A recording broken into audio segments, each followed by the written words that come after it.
Welcome back, Cyber Explorers. It's Alfie, and in this video we'll explore together with this step-by-step guide, how to enable or disable quick machine recovery in Windows 11. So without further ado, let's get right into it.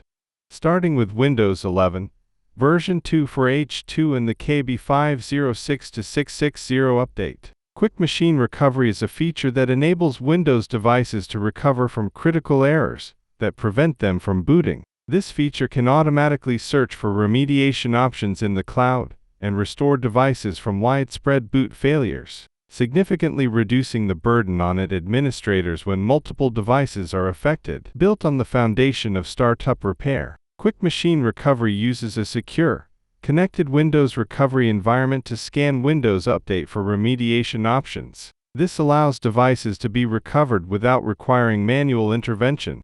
Steps to configure Quick Machine Recovery. Open Settings and go to System, then Recovery. Select Quick Machine Recovery. To enable the feature, turn the Quick Machine Recovery toggle on. To disable it, set the toggle to off. Configure the retry and restart intervals as needed.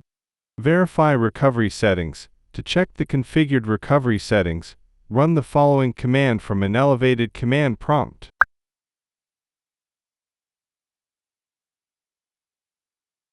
And that's it for today. If you found this video helpful, please give it a thumbs up, consider subscribing, and don't forget to activate the notification bell so you won't miss out on any new uploads. Thank you for watching. Until next time, see you later.